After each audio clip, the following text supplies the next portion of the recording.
نحمده ونصلي على رسوله الكريم اما بعد فاعوذ بالله من الشيطان الرجيم بسم الله الرحمن الرحيم رب اشرح لي صدري ويسر لي امري واحلل عقدة من لساني يفقهوا قولي. باب استقراض الابل، اونٹ قرض لینا، یعنی سونا، روپیہ، پیسہ اور دیگر چیزوں کے علاوہ جاندار مخلوق بھی قرضہ لیا دیا جا سکتی ہے یا نہیں. مثلاً اگر آپ ایک گھڑی ادھار دیتے ہیں کسی کو، وہ اسے استعمال کرتا، اگر سال بھی وہ گھڑی پڑی رہے تو واپس آپ کو اسی شکل میں مل جائے گی. لیکن وہ چیز کہ جس کی کمی بیشی کا، جس کے مر جانے کا یا جس کے نقصان ہو جانے کا یا جس سے مزید کچھ پیدا ہونے کا احتمال ہو، کیا اسے بھی بطور قرض لیا دیا جا سکتا ہے؟ اس کی بات یہاں پتہ چلے گی. حدثنا ابو الولید حدثنا شعبہ اخبرنا سلمۃ بن کہیل قال سمعت ابا سلمہ بمنن يحدث عن ابی ہریرہ رضی اللہ عنہ ان رجلا تقاضى رسول اللہ صلی اللہ علیہ وسلم، کہ ایک شخص نے نبی صلی اللہ علیہ وسلم سے تقاضا کیا، کس کا؟ قرضہ ادا کرنے کا. فاغلظ له، تو آپ کے ساتھ شدت برتی. فہم به اصحابہ، تو نبی صلی اللہ علیہ وسلم کے ساتھیوں نے اس کا ارادہ کیا، یعنی اس کو بدلہ لینے کا، سزا دینے کا. فقال، تو کہا، دعوہ، کس نے فرمایا؟ نبی صلی اللہ علیہ وسلم، دعوہ، اسے چھوڑ دو. اور آپ دیکھیں کہ کتنی زبردست بات آپ نے اس موقع پہ فرمائی. فَإِنَّ لِصَاحِبِ الْحَقِّ مَقَالًا، حقدار کو بات کہنے کا حق ہوتا ہے. یعنی جو مظلوم ہے یا جو حقدار ہے اسے سختی کرنے کا یا تقاضا کرنے کا یا اپنے حق کے مطالبے کا حق ہے، وہ مطالبہ کر سکتا ہے. تم اس کے ساتھ سختی نہ برتو. ہم جیسا کوئی ہوتا تو کیا کہتا؟ ہاں لو بدلہ، اس کو ایسا مزہ چکھاؤ کہ یہ آئندہ بھول جائے ایسا کرنا، اس نے یہ کیا ہی کیوں. لیکن آپ صلی اللہ علیہ وسلم کا عدل و انصاف دیکھیں کہ خواہ آپ کی اپنی شان میں کسی نے گستاخی کی، اس کو بھی آپ نے خود بھی معاف کر دیا. جب صحابہ کرام بدلہ لینے لگے ان کو بھی روک دیا کہ نہیں، چونکہ یہ صاحب حق ہے اس لیے اس کو بولنے کی اجازت ہے. واشتروا له بعیرا، تم اسے سزا دینے کی بجائے کیا کرو، اس کے لیے اونٹ خرید لاؤ، اس کا قرضہ چکاؤ. فآتوہ ایاہ، تو اسے دے دو. قالوا لا نجد، کہنے لگے ہمیں نہیں مل رہا، الا افضل من سنہ، مگر اس کی عمر سے بڑا. یعنی جو اونٹ اس نے قرضے میں آپ کو دیا تھا ویسا اونٹ نہیں مل رہا، اس سے سال میں، عمر میں، سن میں بڑا ہے. قال اشتروا، فرمایا اسے خرید لو. فآتوہ ایاہ، وہی اس کو دے دو. فإن خیرکم احسنکم قضاء، تم میں سب سے اچھا انسان وہ ہے جو ادا کرنے میں خوبصورتی سے کام لے، عمدگی سے کام لے. تو یہاں باب کیا ہے کہ اونٹ یا جاندار چیزیں جو ہیں جیسے بھینس، بکری وغیرہ، یہ بھی بطور قرض لی جا سکتی ہیں کہ ویسی ہی پھر لوٹا دی جائیں، خواہ وہی یا اس کے علاوہ بھی کوئی اور بدلے میں. کیونکہ یہاں آپ صلی اللہ علیہ وسلم نے جو اونٹ بطور قرض لیا تھا وہی اونٹ واپس نہیں ہو رہا. ہو سکتا ہے وہ آپ نے کسی کو دے کر بھیج دیا ہو، یا کسی ایسے کام پر ہو، کسی ایسی ڈیوٹی پر ہو کہ اس وقت وہ موجود نہ ہو کہ اسے وہ واپس کر سکیں. لہٰذا آپ نے کیا کہا، اس جیسا خرید کے اس کو دے دو. جب اس جیسا نہیں ملا، اس سے بہتر تھا، تو آپ نے فرمایا وہی دے دو. اور پھر ساتھ ہی فرمایا کہ جو قرض کو بہترین طور پر چکائیں وہی زیادہ بہترین لوگ ہیں. باب حسن التقاضی، بہترین طریقے سے تقاضا کرنا، اس کا بھی ثواب ہوتا ہے. تقاضے میں خوبصورتی. حدثنا مسلم حدثنا شعبہ عن عبد الملک عن ربعی عن حذیفہ رضی اللہ عنہ قال سمعت النبی صلی اللہ علیہ وسلم یقول، میں نے نبی صلی اللہ علیہ وسلم کو فرماتے ہوئے سنا، مات رجل، ایک شخص فوت ہو گیا. فقیل لہ، تو اس سے کہا گیا، ما کنت تقول، کہ تم کیا کہتے ہو، یعنی کیا نیکی ہے تمہارے پاس. قال، اس نے کہا، کنت ابایع الناس، میں لوگوں سے لین دین کا معاملہ کرتا تھا. فاتجوز عن الموسر، تو میں تجاوز کرتا، مہلت دیتا، الموسر مالدار کو، یسر والے کو. واخفف عن المعسر، اور معاف کر دیتا تھا، تخفیف کر دیتا تھا تنگ دست سے. فغفر له، تو اس کو بھی معاف کر دیا گیا. یعنی ایک شخص جو فوت ہوا، اس کی وفات کے بعد کیا چیز اس کی بخشش کا سبب بنی کہ خرید و فروخت کے معاملات میں، مال کے لین دین کے معاملات میں وہ مالدار اور تنگ دست دونوں کے ساتھ احسان کا معاملہ کرتا. مالدار کے ساتھ اس کا احسان کیا تھا کہ اسے قرضے کی ادائیگی میں مزید مہلت دے دیا کرتا تھا, اور تنگ دست کے ساتھ تخفیف کا معاملہ یعنی اس سے مشکل کو ہلکا کر دیتا. وہ کیا تھا کہ اس کو معاف کر دیتا. فغفر لہ, تو اس کو بھی بخش دیا گیا. یہ کتنی خوبصورت بات آپ صلی اللہ علیہ وسلم نے ہمیں سکھائی کہ زندگی کے عام روزمرہ معاملات میں ہر انسان کسی نہ کسی طور پر لین دین میں ملوث ہوتا ہے, اور اس میں جہاں پچھلی حدیث میں بتایا گیا کہ لینے والا سختی بھی کر سکتا ہے, تقاضا کر سکتا ہے, فإن لصاحب الحق مقالا, قانونی طور پر اس کو حق ہے, تو دوسری طرف تعلیم کیا دی, اگرچہ وہ حق ہے لیکن یہ کرنا زیادہ بہتر ہے. اور یہاں پر امام بخاری کا وہ خوبصورت امتزاج آپ دیکھیں کہ حدیث کو آگے پیچھے کس طرح سلیکٹ کر کے لائے ہیں کہ دین کے دونوں رخ سامنے آ جاتے ہیں کہ کون سی جگہ قانونی حد تک اجازت کی ہے اور کون سی جگہ احسان کی ہے. یعنی ایک عدل ہے اور ایک احسان کا درجہ ہے. عدل کیا ہے کہ لصاحب الحق کے مقالا, اور احسان کیا ہے کہ نرمی کا معاملہ کیا جائے. دونوں میں سے آپ جو چاہیں اختیار کر لیں, اجازت دونوں ہی کی ہے. ہاں, ظلم کی اجازت نہیں کہ مزید گالی گلوچ شروع کر دیں. باب هل يعطى اکبر من سنه, کیا جانور جب قرضے کے طور پر لیا جائے تو اس سے بڑی عمر کا بھی لوٹایا جا سکتا ہے؟ کیا یہ رشوت یا سود میں تو شمار نہیں ہوگا؟ کیونکہ یہ کہا جاتا ہے نا کہ یعنی جس کسی کو قرضہ دے اس کے درخت کی چھاؤں میں بھی نہ بیٹھے. کیوں؟ کہ وہ بھی ایک طرح سے سود شمار ہوتا ہے, کہ وہ یہ سمجھ کر کہ چونکہ میرا مال اس کے پاس ہے, میرے مال سے یہ فائدہ اٹھا رہا ہے, لہٰذا اس کے عوض یا اس کے بدلے یا اس کے صلے میں اس سے میں فلاں اور فلاں فائدہ اٹھا لوں. وہ کسی قسم کا بھی کوئی فائدہ نہیں اٹھانا چاہیے, یعنی خصوصی طور پر قرض کے معاملے میں. ہاں, اجرت اور بات ہے, باقی صلہ اور بات ہے, لیکن جس مال کو آپ نے بطور قرض دیا کہ آپ کو اسے واپس لینا ہے, ہو بہو لینا ہے, تو پھر اس کے بدلے میں کوئی احسان لینا دراصل سود شمار ہوگا. تو یہاں پر یہ سوال پیدا ہو کہ اگر کوئی شخص قرض جب واپس لیتا ہے تو اتنا ہی لینا چاہیے نا, اس کو اس سے زیادہ تو نہیں لینا چاہیے. لیکن یہ چیز مثلا روپے میں تو ہو سکتی ہے کہ آپ 1000 کے نوٹ گن لیں, 1000 دیا تھا 1000 گن کر لے لیں, 1001 لینا بھی حرام ہے, وہ 1 روپیہ بھی سود کا شمار ہوگا. لیکن اب جانوروں کا تو وزن تولا نہیں جا سکتا نا برابر کا, یہ اس میں تو کمی بیشی ہو سکتی ہے, اور بعض اوقات انسان اپنی خوشی سے دیتا ہے اور وہ سود سمجھ کے نہیں, نہ لینے والا اس کا مطالبہ کرتا ہے تو اس کی اجازت ہے, یہ سود میں شمار نہیں ہوگا. حدثنا مسدد ان یحییٰ ان سفیان حدثنی سلمۃ بن کہیل ان ابی سلمۃ ان ابی ہریرہ رضی اللہ عنہ ان رجلا اتى النبی صلی اللہ علیہ وسلم یتقاضاہ بعیرا, ایک شخص نبی صلی اللہ علیہ وسلم کے پاس اپنے اونٹ کا تقاضا کرنے کو آیا.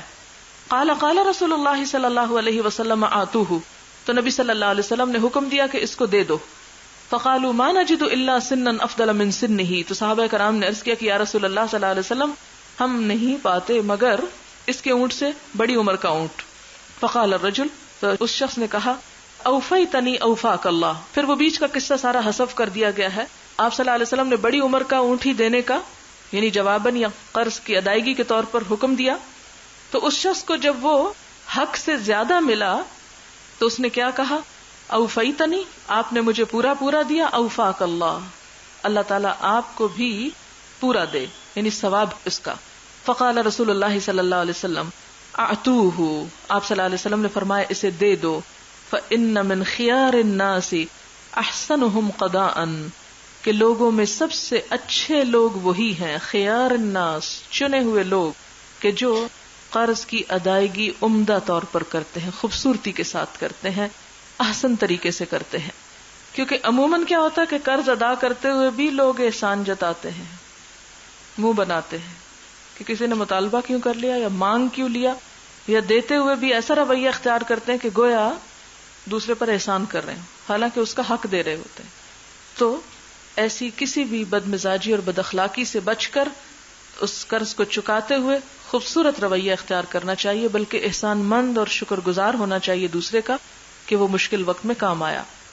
باب حسن القضاء, اچھی طرح ادا کرنا. یہ حدیث پیچھے گزر چکے, صرف ریڈنگ کروں گی. حدثنا ابو نعیم حدثنا سفیان عن سلمہ عن ابی سلمہ عن ابی ہریرہ رضی اللہ عنہ قال كان لرجل علی النبی صلی اللہ علیہ وسلم سن من الابل فجاءه يتقاضاه فقال صلى الله عليه وسلم اعطوه فطلبوه سنه فلم يجدوا له الا سنا فوقها فقال اعطوه فقال اوفيتني اوفى الله بك. قال النبي صلى الله عليه وسلم ان خياركم احسنكم قضاء. حدثنا خلاد حدثنا مسعر حدثنا محارب بن دثار عن جابر بن عبد الله رضي الله عنهما قال اتيت النبي صلى الله عليه وسلم وهو في المسجد قال مسعر اراه قال دحن. یہاں کہتے ہیں جابر بن عبداللہ کہ میں نبی صلی اللہ علیہ وسلم کے پاس آیا وہو فی المسجد جب آپ مسجد میں تشریف فرما تھے. قال مصر کہتے ہیں کہ اراہ میں سمجھتا ہوں کہ قالا اس نے کہا کس نے محارب نے دحن دہا کا وقت تھا. فقال تو نبی صلی اللہ علیہ وسلم نے فرمایا صلی رکعتین 2 رکعتیں پڑھ لو. وکان لی علیہ دین اور میرے لیے ان کے ذمہ کچھ قرض تھا. فقدانی وزادنی تو آپ نے قرض چکایا اور زیادہ دیا مجھ کو.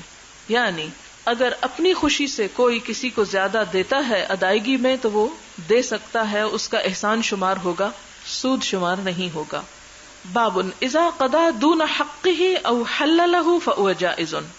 جب کوئی ادا کرے قرضہ دون حقه حق سے کم. پہلے کیا حدیثیں تھی؟ حق سے زیادہ دینے. اب یہ کہ کوئی کم دے او حل له یا اس کو معاف کر دے, حلال کر دے اس کو. حل له کا لفظی معنی کیا؟ حلال کر دے. حلال کرنے کا معنی کیا ہے؟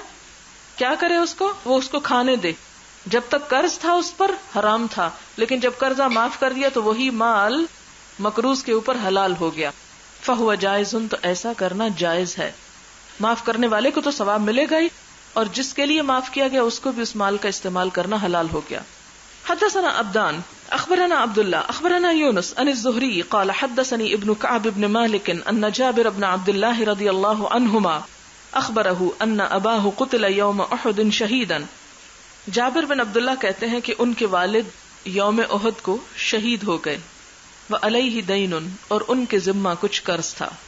فاشتد الغرماء, تو غرماء جو ہیں یعنی قرض خواہ جنہوں نے قرضے دے رکھے تھے, انہوں نے بڑی شدت برتی, بڑی سختی شروع کی, سخت تقاضا کیا.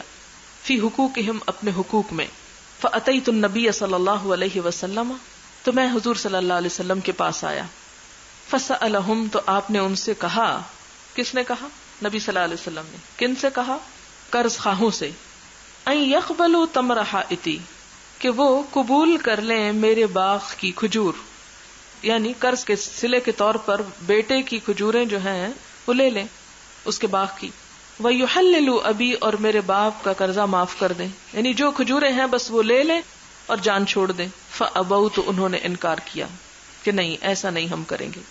فَلَمْ يُعْتِهِمْ النَّبِيُّ صلی اللہ علیہ وسلم حائطی, تو نبی صلی اللہ علیہ وسلم نے پھر میرا باغ ان کو نہ دیا, کیونکہ انہوں نے وہ راضی نہ ہوئے. آپ نے کہا اچھا ٹھیک ہے, نہیں لیتے تو نہ لو. وقالا, اور کہا سنغدو علیکا, ہم صبح سویرے تیرے پاس آئیں گے. غدا ہوتا نا, غدن. فغدا علینا, تو آپ صلی اللہ علیہ وسلم تشریف لائے ہم پر, یعنی ہمارے باغ میں صبح سویرے. حین اصبح, جب آپ نے صبح کی. فطاف فی النخل, تو آپ گھومے پھرے کھجور کے درختوں میں, یعنی آپ باغ میں تشریف لائے اور سارے باغ میں چلے پھرے. یہ چلنا پھرنا کس لیے تھا؟ برکت کے لیے. ودعا فی ثمرھا بالبرکت, اور اس کے پھلوں کی برکت کی دعا کی. یعنی ان درختوں کو دیکھتے جاتے تھے اور دعا کر رہے تھے کہ یا اللہ جابر کے والد کا قرضہ اس سے اتر جائے, یعنی ان کے پھل خوب آئے. فجددتھا, پھر میں نے ان کو کاٹا, یعنی پھر پھل توڑے. فقضیتھم, تو میں نے ان پھلوں سے قرضہ ادا کیا. وبقی لنا من تمرھا, اور ہمارے لیے اس کی کھجور کا کچھ حصہ بچ بھی رہا, یعنی اتنی برکت ہو گئی. یعنی وہ لوگ انہی کھجور کے درختوں کو لینے پہ راضی نہ تھے, جبکہ اللہ کے رسول صلی اللہ علیہ وسلم نے ان کے قرضے کے چکانے کا ایسا اہتمام کیا کہ خود گھر والوں کے لیے بھی بچ رہا. یہ جو برکت کا معاملہ ہے, یہ حساب بھی کتابی ذہن کی سمجھ میں آنے والی بات ہی نہیں, اور ہماری عقل میں سمانے والی بات نہیں. یہ وہ چیز ہے جو محسوس کی جا سکتی ہے, دیکھی جا سکتی ہے, لیکن لائی نہیں جا سکتی, کھینچی نہیں جا سکتی, جسے ہم سب محسوس کر سکتے ہیں. اپنے وقت کی برکت, مال میں برکت, کھانے پینے کی چیزوں میں برکت, کہ وہ ختم ہونے کا نام ہی نہ لے. لیکن اگر آپ کسی کو کہیں کہ یہاں برکت ڈال دو یا ڈیل دو تو وہ نہ خریدی جانے والی چیز ہے نہ کہیں سے لائی جانے والی. اس کا تعلق انسان کی نیت سے بھی ہوتا ہے اور انسان کی نیکی سے بھی ہوتا ہے. اور خود حضور صلی اللہ علیہ وسلم کی ذات تو تھی ہی بابرکات. وہ دعا بھی آتی نا وبارک لنا فیما رزقتنا وزدنا من. اللہ سبحانہ وتعالیٰ کے نام کے ساتھ بھی تبارک و تعالی بہت بابرکت ہے. وہ تو ہم روز پڑھتے ہیں لیکن کبھی سوچتے نہیں کیا پڑھتے ہیں. کیا پڑھتے ہیں؟ سبحانک اللہم و بحمدک و تبارک اسمک. تیرا نام ہی برکت والا ہے. اور وہ نام کیا؟ بسم اللہ الرحمن الرحیم. جب کسی چیز کے اوپر بسم اللہ پڑھی جاتی ہے تو اس میں برکت پیدا ہوتی. اور بسم اللہ کا نہ پڑھنا جو ہے وہ جیسے حدیث میں آتا ہے کہ جس چیز پر اللہ کا نام نہ لیا جائے وہ کیا ہے؟ وہ ابتر ہے. باب اذا قاصا او جازفہ فی الدین تمرا بتمر او غیرہ.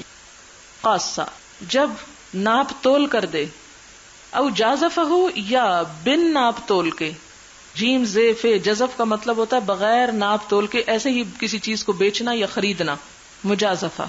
تمرن بتمرن کھجور کھجور کے بدلے، او غیرہ یا اس کے علاوہ دوسری چیزیں.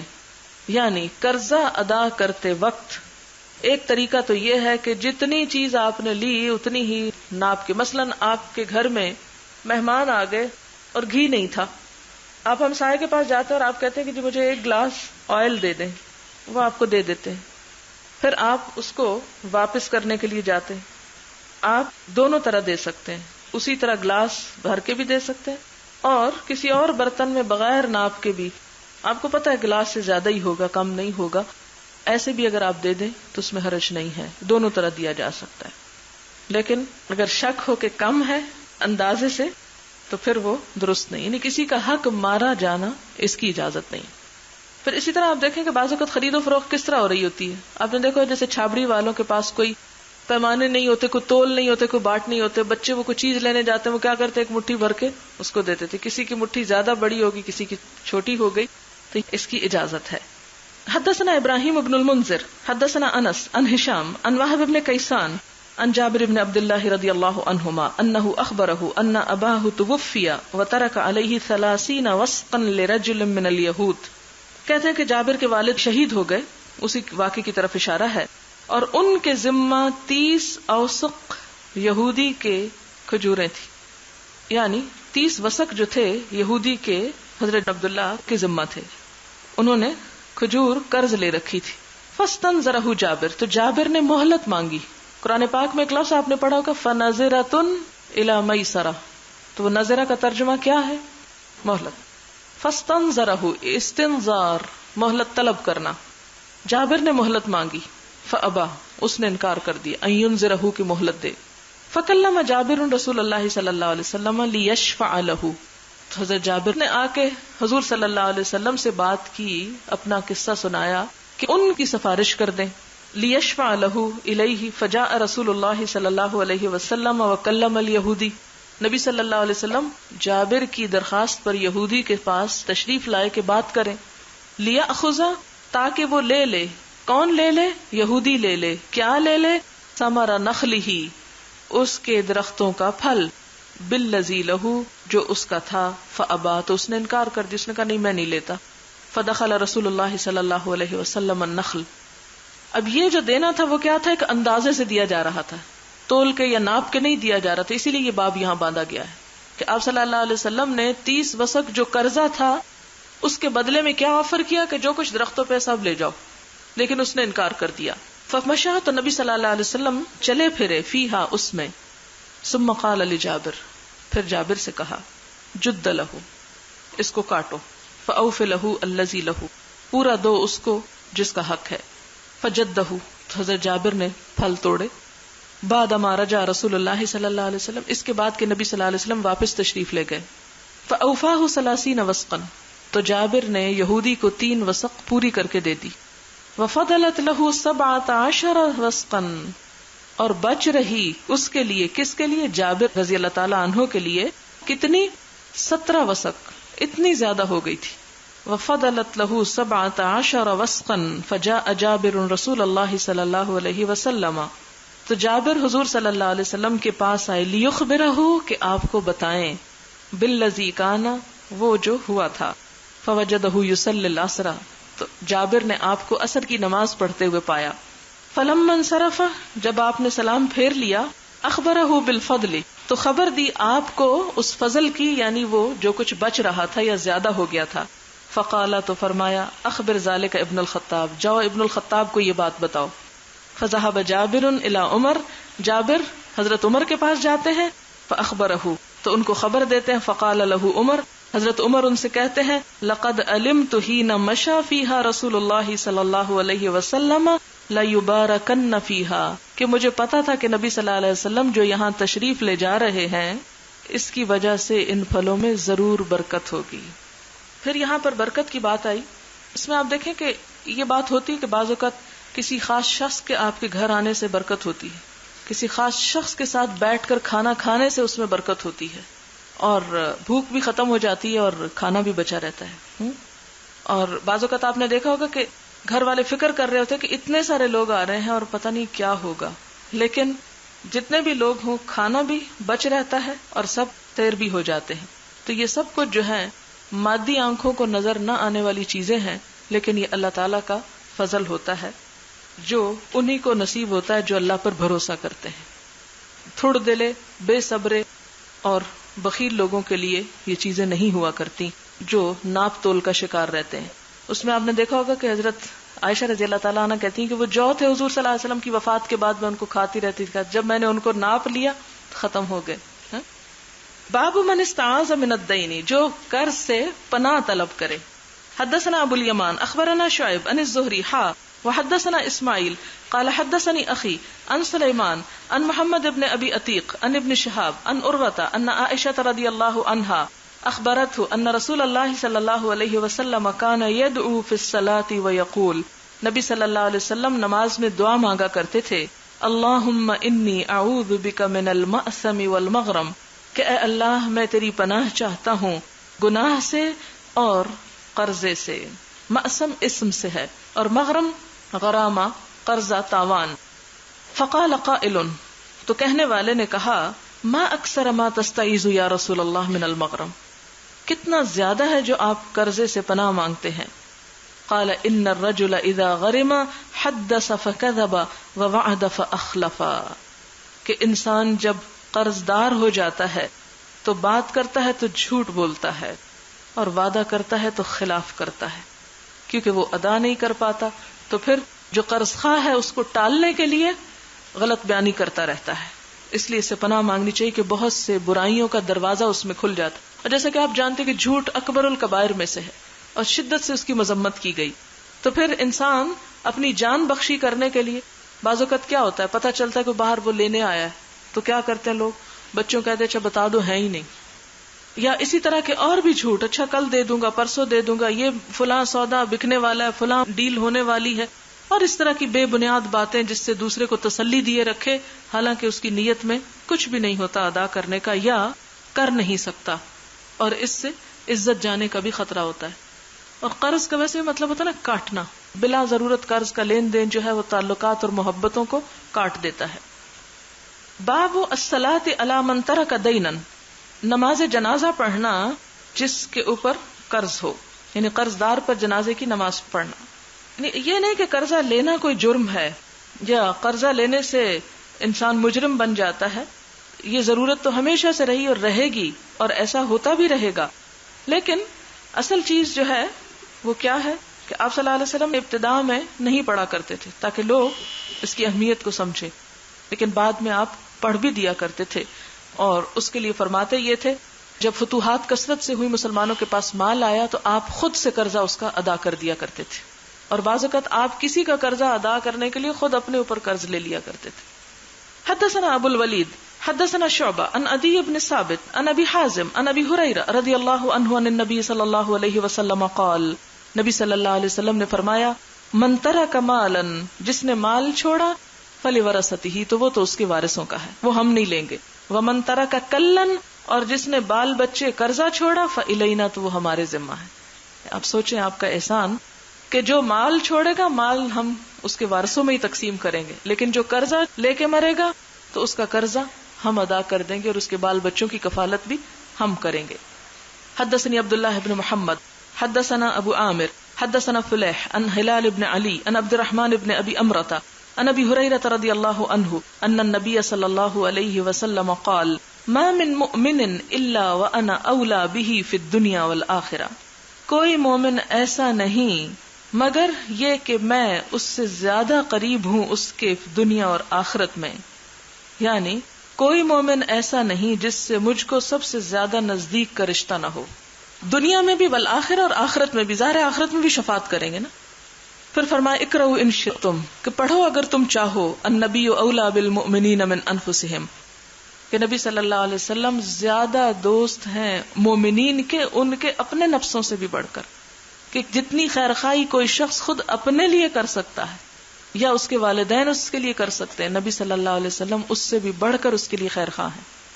اب دیکھیں کہ ایک شخص نے اپنے اوپر ظلم کیا، قرض لے کر فوت ہو گیا، تو آپ صلی اللہ علیہ وسلم جب اس کی طرف سے قرضہ ادا کر رہے ہیں تو ظاہر ہے کہ وہ خود اس کے اپنے سے بھی بڑھ کر اس کے لیے خیر خواہ ہیں.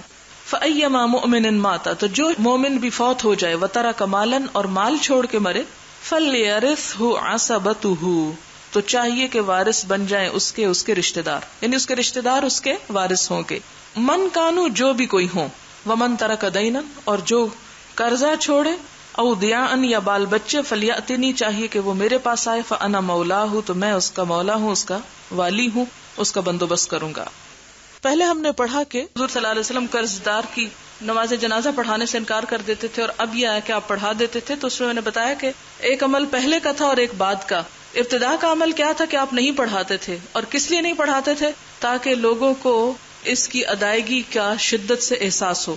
بعد میں جب آپ صلی اللہ علیہ وسلم کے پاس بہت سے غنائم آ گئے اور لوگوں کے اندر ایمان کی بھی پختگی آ گئی، تو ایسے ضرورت مند جو اپنے جائز ضرورتوں کے لیے قرضہ لیا کرتے تھے، آپ ان کی جنازے کی نماز پڑھا کر ان کا قرضہ بھی ادا کرنے کا بندوبست کر دیتے تھے، جس سے معاشرے کے اندر دوسرے لوگوں کو بھی احساس دلایا گیا کہ ضرورت کے وقت دوسرے کی ضرورت کو پورا کیا جائے. اور دوسرا یہ احساس بھی کہ مقروض کی نماز جنازہ جائز ہے، ناجائز نہیں کہ جیسے کسی کافر کی نہیں پڑھ سکتے تو آپ کہیں کہ مقروض کی بھی نہیں پڑھ سکتے. اگر آپ صلی اللہ علیہ وسلم کبھی بھی نہ پڑھتے تو اس سے ایک یہ حکم ثابت ہو جاتا جس کا ازالہ کیا گیا. باب مطل الغنی ظلم، غنی کا ٹال مٹول کرنا جو ہے وہ ظلم ہے.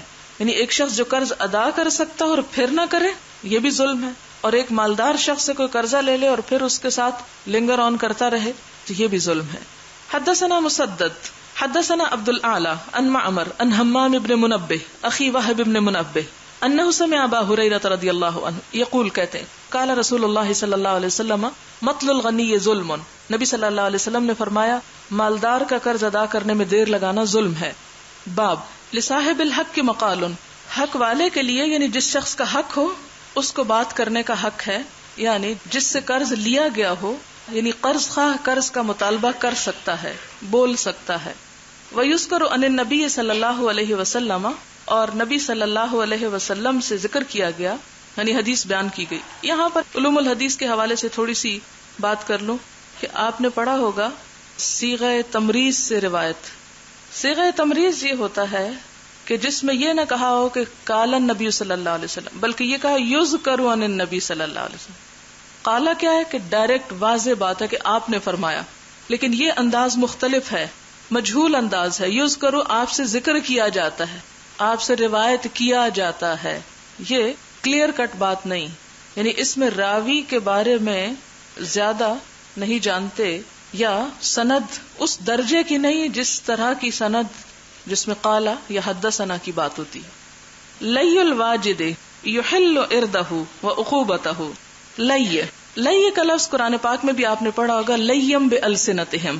لی ہوتا ہے زبان کو موڑ توڑ کے بات کرنا، ہیلا سازی کرنا. الواجد پانے والا یعنی مالدار مراد ہے.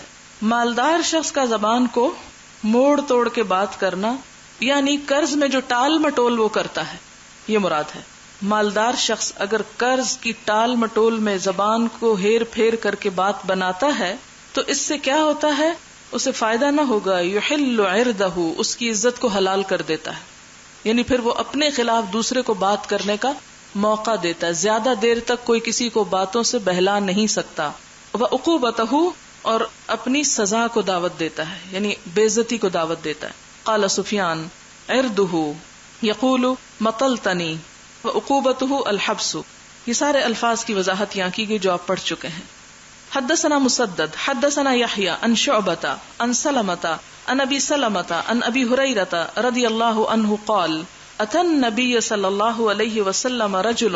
نبی صلی اللہ علیہ وسلم کے پاس ایک شخص آیا، یتقاضاہ جو آپ سے تقاضا کر رہا تھا، فاغلظ له تو آپ کے ساتھ اس نے سختی سے بات کی. فہم به اصحابہ تو نبی صلی اللہ علیہ وسلم کے ساتھیوں نے اس کو سزا دینے کا ارادہ کیا. فقال تو آپ نے فرمایا دعوہ اسے چھوڑ دو. فإن لصاحب الحق مقالا کیونکہ صاحب حق کے لیے بات کا حق ہے.